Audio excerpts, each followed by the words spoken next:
So chest X-ray showing cardiomegaly, pulmonary edema, and you can see some pleural effusion.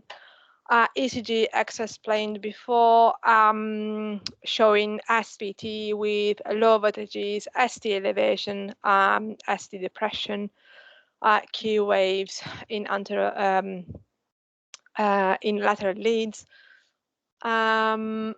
This was his echocardiogram, Pauling function in left heart, scar in the posterior septum basal segment. The septum is moving just because of high average pressures, and with color you can see severe regurgitation. And this was his short axis view. Again, the septum is moving just because of high average pressure.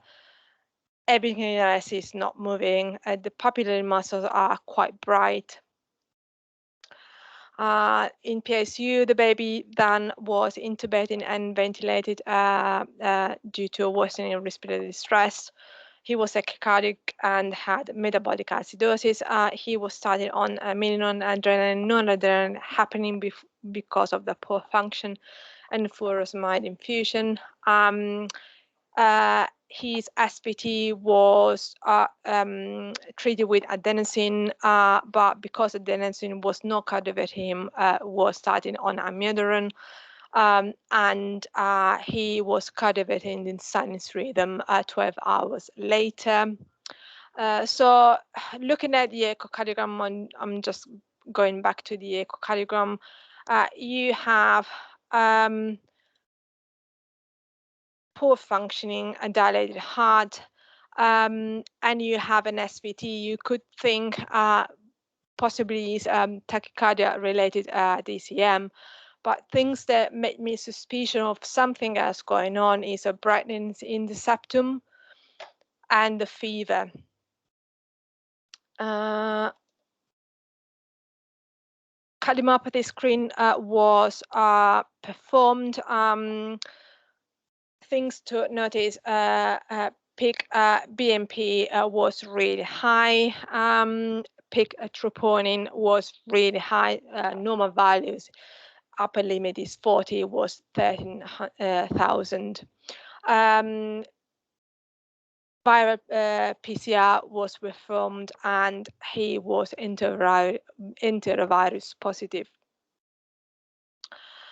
This is ECG in sinus rhythm. You can see the low voltages. Usually, sometimes myocarditis can present with low voltages, but it's not a feature. And ST changes, so you can see T inversion there.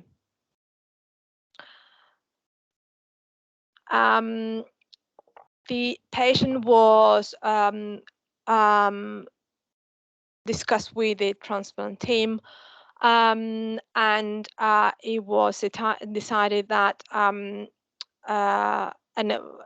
ECMO was not an option because parents didn't want to, and transplant was not an option because of lack of donors at this weight. He was treated, and after a few weeks, finally he started to improve and was extubated and discharged, not needing anything in terms of a mechanical support and or transplant. He's now 4 years old. He's going to school, and echocardiogram is improving, and function is now 43%. He's still on beta blocker and ACE inhibitors will help with his function. Any question regarding this case? Otherwise, I go with the next case. No. So second case, the one I presented before, big girl presented at birth with high lactate. The team thought maybe something was wrong with his abdomen, probably neck, was taken to for laparoscopy and everything was okay. then was found to have a murmur. I don't repeat this history because I told you before. This was his chest X-ray, impressive cardiomegaly, and this was his hair ECG. Short PI interval, pseudo delta wave, ST changes and high voltages. Echocardiogram that was performed because of the murmur showed severe biventricular hypertrophy and pericardial effusion. The myocardium is quite speckly, and on you can see some flow acceleration with color flow, and she had severe left ventricular obstruction. And on palaceal long axis view, you can see the severe biventricular hypertrophy. Because of the severe obstruction, she was started on beta blocker, and next following days, she became more tachypneic with increased pericardial effusion, and she was transferred to the cardiac center. Pericardial drain was inserted and taken out 2 days later. Because of increasing breathlessness, despite a small pericardial effusion, that was not causing any hemodynamic compromise. She was starting on very small dose of diuretics to help with symptoms, and it was thought that the breathlessness was due to the stiff ventricle and pulmonary edema. Cardiomyopathy screening was sent. Peak BNP was high. Troponin was high, but not as high as the patient with myocarditis. Her HB was quite low, and therefore she was transfused. You want to avoid anemia in this patient because you can cause more problems with perfusion.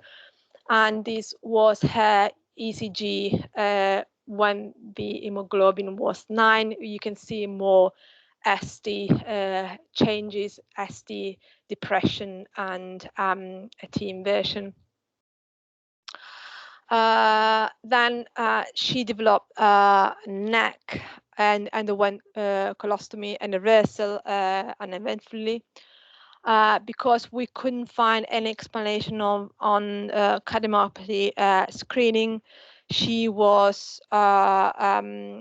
underwent skeletal muscle biopsy, and she was found to have a mitochondrial disease. Because she was quite sick, she was fed for transplant. Again, because of poor availability of donor and for her weight, she was declined. And because of the mitochondrial origin, which can involve multiple organs, she was declined for transplant as well, and with a view to reassess her at the age of 5 to see if there was any other organ involvement. Mechanical support as bridge to transplant was not advised because transplant was not an option at this age. She was never discharged since birth. She then developed ISV bronchiolitis and was intubated and ventilated.